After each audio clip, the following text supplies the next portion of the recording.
हरि ओम। ओम श्री गणेशाय नमः। ओम श्री सरस्वत्यै नमः। ओम श्री गुरुभ्यो नमः। ओम समस्त जन कल्याणे निरतं करुणामयं नमामि चिन्मयं देवं सद्गुरुं ब्रह्म विद्वरं सद्गुरुं ब्रह्म विद्वरम्। ओम गुरुर्ब्रह्मा गुरुर्विष्णु गुरुर्देवो महेश्वरः गुरु साक्षात् परब्रह्म तस्मै श्री गुरवे नमः।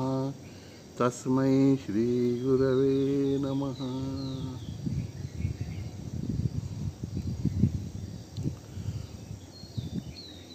गुरु तत्व इस विषय पर चिंतन करने के लिए हमने राष्ट्रसंत वंदनीय तुकडोजी महाराज का पद लिया है। आज उसमें का एक अगला स्टैंजा हम लेंगे।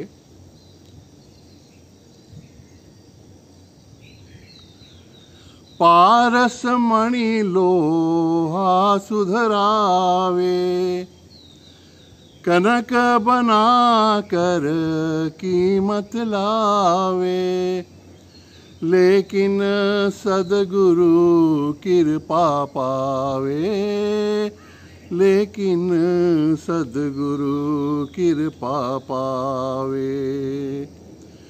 आप समान उजारा देकर तारा जो जपता है जन्म सुधारा, जो जपता है जन्म सुधारा। सद्गुरु नाम तुम्हारा दिल से प्यारा, जो जपता है जन्म सुधारा, जो जपता है जन्म सुधारा। पारस मणि लोहा सुधरावे कनक बनाकर कीमत लावे। पारस मणि लोहे को स्पर्श करके लोहे को सोना बना सकता है, उसकी कीमत बढ़ा सकता है, लेकिन उस लोहे को अपने जैसा पारस नहीं बना सकता।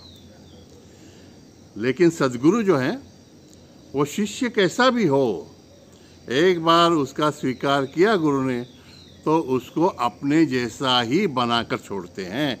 यह सद्गुरु की महिमा है।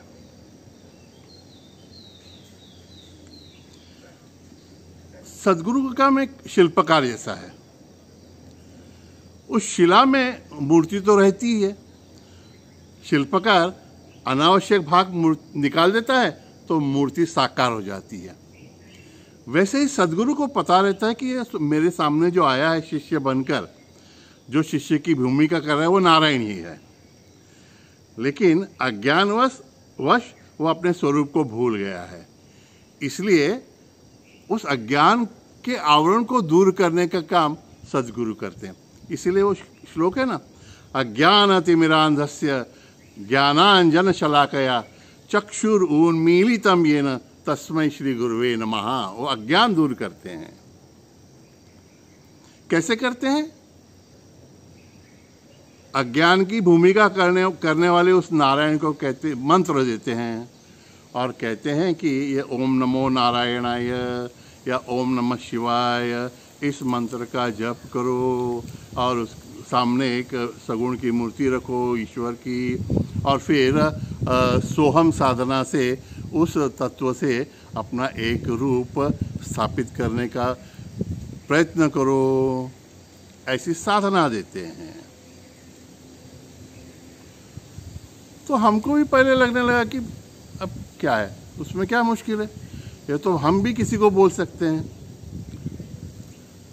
गुरु बनने में मुश्किल क्या है, और इतनी बड़ी जिम्मेदारी भी क्या है, कुछ नहीं है। लेकिन मित्रों, गुरु का काम इतना आसान नहीं है दिखता है। गुरु का काम माता की तरह है, और भगवान जो है, परमात्मा जो है, वो सिर्फ बीजप्रद पिता की भूमिका करता है। आपको तो पता है, माँ गर्भधारणा करती है, गर्भ में उस अर्भक का संगोपन करती है उसकी सभी यातनाओं को, कष्टों को सहन करती है। और प्रसव की पीड़ा, बाप रे, वो तो दूसरा जन्म है कहते हैं। और उसके बाद भी बच्चे की शी शू निकालती है, और कितनी चिंता रहती है उसको बच्चे की। माँ कुछ भी करते रहे, उसका ध्यान अपने बच्चे की ओर रहता है, क्योंकि ये छोटा बच्चा कहीं गिरता रहता है, पड़ता रहता है, कुछ भी करते रहता है। और ये बच्चा, और बच्चों की स्कूल वील, पढ़ाई बढ़ाई, सब होमवर्क वगैरह तो माँ करती रहती है। और बच्चा जब बड़ा हो जाता है, 20-22 साल का हो जाता है, तब पिता आता है। पहले भी एक दिन का बच्चा है, देखने आ जाता है, लेकिन ओ ऐसा बच्चे को ले भी लेगा तो अरे शिशु करे, नहीं नहीं नहीं नहीं, आई डोंट वांट, ऐसा हो जाता है। और बच्चा जब बड़ा हो जाता है, तब बाप बोलता है, हाँ ये दिस इज माय सन, बेटा तू मेरा वारिस है, बैठ मेरी कुर्सी पर, मेरा बिजनेस संभाल, ऐसा है। तो शिष्य की सभी आरंभिक अवस्थाओं का दर्द, सभी पीड़ाएं, सभी यातनाएं, सभी जिम्मेदारियां सद्गुरु को वहन करनी पड़ती है, माँ की तरह। शिष्य जब बड़ा हो जाता है तो भूल जाता है कंट्रीब्यूशन माँ का, लेकिन माँ उसको तैयार करती है, और पिता का कार्य, भगवान का कार्य करने के लिए वो फिर समर्पित कर देती। फिर गुरु बोलता है, अब तू तैयार हो गया है, अब तू मेरे पास नहीं आएगा तो भी चलेगा, अभी तो भगवान का काम कर। कितनी अच्छी बात है ना।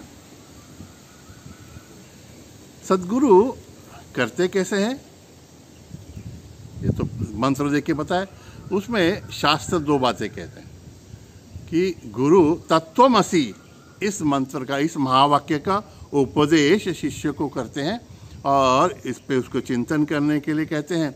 और जब शिष्य इसका अनुभव ले लेता है कि मैं ही वो तत्व हूँ, तो अहम ब्रह्मास्मि। ये सब बातें रिपीट हो गई, इसलिए मैं टालना चाहता था, लेकिन गुरु के कार्य के संदर्भ में ये सब आवश्यक है। तो गुरु ने तत्वमसि का उपदेश दिया, उसके बाद में अहम ब्रह्मास्मि यह शिष्य का उद्घोष होना चाहिए। ये तो सब बाहर की बातें हो गई। तो क्या गुरु का कार्य सिर्फ शुरुआत में और मंत्र देना ही है, जैसे हमको दिखता है? और गुरु का कार्य तो गुरु करते रहते हैं, हमें इसमें क्या समायोजन करना आवश्यक है, हमारी भूमिका क्या है, इसको भी हमको थोड़ा समझ लेना है। कहते हैं गुरु की निगाह ही मोक्ष है। जहां तक संभव हो गुरु के आई कांटेक्ट में रहना चाहिए, ऐसा संत कहते हैं। पता है क्यों? अपने मंदिर में, हर मंदिर में कछुआ रहता है। एक कछुआ, भगवान की मूर्ति के सामने कछुए की प्रतिमा रहती है। पहले हम कछुओं को स्पर्श करते हैं, उसको नमस्कार करते हैं, फिर मूर्ति का दर्शन लेते हैं। तो सभी इंद्रियों को एकत्र करने का काम तो कछुआ करता ही है, और वो तो निर्देशित करती ही है। लेकिन एक बात महत्व की जो है कि माँ कछुआ है ना, वो बच्चों का संगोपन सिर्फ दृष्टि से करती है, पोषण करती है दृष्टि से। वो दूध वगैरह नहीं पिलाती या अंडे पर नहीं बैठती, वो कृपा दृष्टि। इसलिए मंदिर में जाते हैं तो भगवान की आंखों में देखते हैं, उस दृष्टि से पोषण होता है। गुरु का भी यही काम है। इसलिए हमेशा गुरु के संपर्क में रहना चाहिए, अगर समीपता, सलोकता वगैरह हमें प्राप्त है तो। ये कैसे होता है पता है? मैं जब गुरु के संपर्क में आया पहली बार तो स्वामी पुरुषोत्तमान जी के, तो मैंने बैठे बैठे मेरा पहली बैठक में ध्यान लगने लग गया। तो मैं जब जाने के पहले मैं सुना था साधु लोग ऐसे बहुत कुछ करते रहते हैं।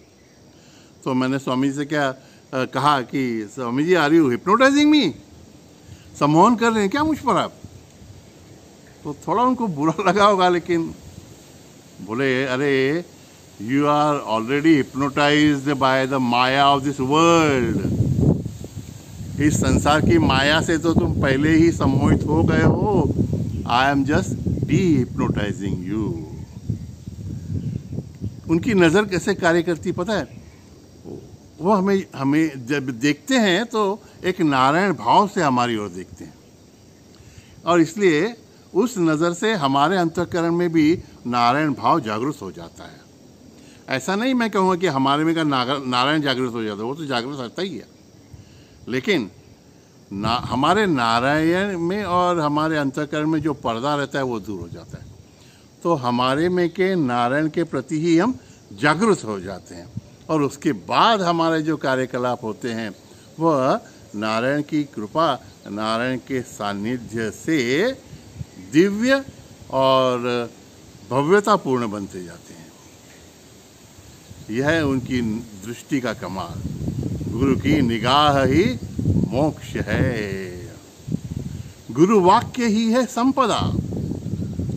उपदेश के समय तो सिर्फ वो मंत्र देते हैं, तत्वमसि कहते हैं, लेकिन उसके बाद में पूरा शास्त्र आप एक और रख दीजिए और गुरु की वाणी का लाभ लीजिए, बहुत तरक्की होती जाती है। गुरु के प्रवचन तो मार्गदर्शन करती हैं, गुरु से सहज भी जो वार्तालाप होता रहता है ना, वो भी बहुत उपयोगी रहता है, बहुत अच्छी हिंट मिलती रहती है हमको उसमें। और एक बात कहूँ, याद आ रही तो कह देता हूँ, सभी संत अच्छे हैं, सभी गुरु संत होते हैं, लेकिन सभी संत अपने गुरु नहीं रहते भैया। तो सभी संतों को के सामने नतमस्तक होना है हमें, लेकिन गुरु भाव जो है वो बस अपने गुरु के साथ होना चाहिए। और मार्गदर्शन भी इसीलिए गुरु से एक्सक्लूसिव मिलता रहता है। जैसे दवाइयों की सभी किताबों में सब दवाइयाँ वगैरह लिखी हुई है, लेकिन हमको कौन सी दवा उपयोगी पड़ेगी वो हमारे फैमिली डॉक्टर ही बता सकता है ना। वैसे सद्गुरु हैं, इसलिए कहते हैं गुरु वाक्य ही है संपदा। सहज वो बोलते हैं, वो भी अगर ध्यान में रख के हम साधना करें तो बहुत तरीके होते हैं। एक उदाहरण बताता हूँ आपको मैं। स्वामी पुरुषोत्तम जी के साथ में मैं बहुत रहा हुआ, उनका मार्गदर्शन बहुत मिला मुझे। तो शुरुआत में मैं ध्यान वगैरह करते समय मुझे थोड़ी तकलीफ़ होती थी, ऐसा कंधे पे कुछ गर्म गर्म लगता था, सिर भारी हो जाता था। तो मैंने उनसे कहा कि ऐसा ऐसा हो रहा है मुझे। तो बोले, मराठी में बोले, नारायणाला काय होत नहीं, नारायण को कुछ नहीं होता। मैंने कहा क्या लोग हैं, मैं कह रहा हूँ मुझे कुछ हो रहा है, उस पर कुछ ये उपाय बताएंगे, तो ये कहते हैं नारायण को कुछ नहीं होता। अरे मैं भी जानता हूँ नारायण को कुछ नहीं होता, आप नारायण हैं, आपको कुछ नहीं होता होगा।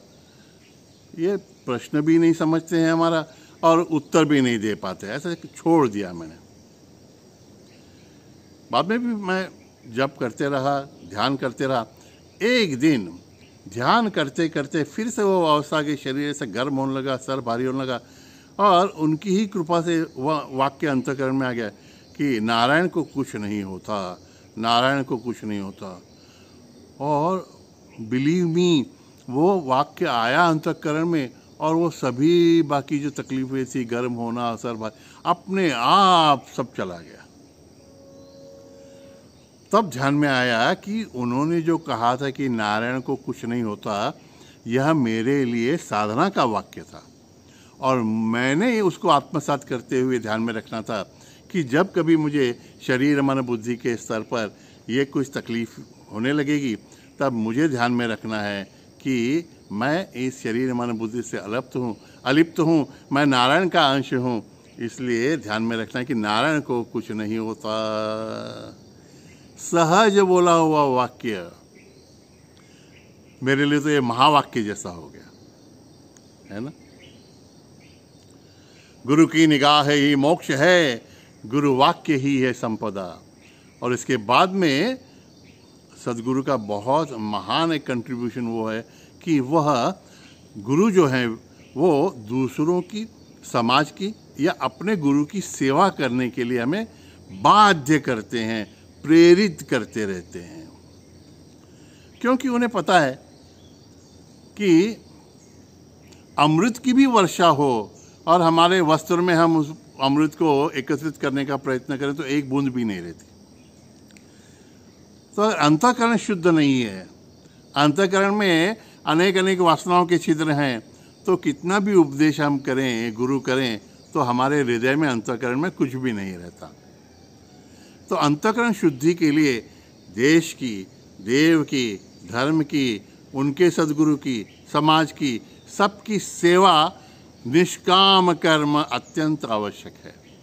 इसलिए सद्गुरु सेवा का उपदेश देते हैं, करवा लेते हैं, बाध्य करते हैं। ऐसा जो मैंने कहा, he compels you to do that, क्योंकि उनको पता रहता है कि उसके सेवा के सिवा कुछ भी नहीं होगा। अब क्या बताऊं आपको, मैं पहली बार उत्तरकाशी कैंप में गया तो उन्होंने कहा मेरे कपड़े धो देना और इस्त्री करना। मुझे तो बड़ा आश्चर्य हुआ। मैं बोला मैं तो घर पे पानी भी नहीं लेता, पानी का गिलास भी अपने हाथ से नहीं लेता, और ये क्या कह रहे हैं कपड़े धोने के लिए, मुझे इसके लिए आया हूँ क्या मैं?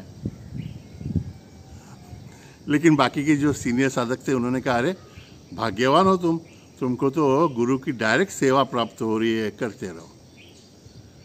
और फिर अंतःकरण शुद्धि के लिए सेवा का महत्व एक बार समझ गया।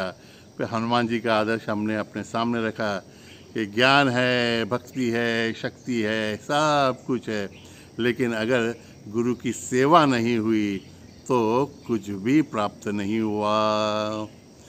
गुरु की निगाह ही मोक्ष है, गुरु वाक्य ही है संपदा। सेवा गुरु की जो करे पाता नहीं है वो आपदा। हर मुश्किलों में मात करने की उसे शक्ति मिले। गर मौत भी हो आ गई आनंद ही फूले फले। अरे गुरु की सेवा से तो मृत्यु का भय भी चला जाता है। और फिर साधक क्या कहता है पता है, मर गए तो क्या हुआ, मरना शरीर का हक है, आत्मा कभी मरती नहीं, इसमें न हमको शक है। सद्गुरुनाथ महाराज की जय। करते रहेंगे ऐसा। हरिओम हरिओम हरिओम।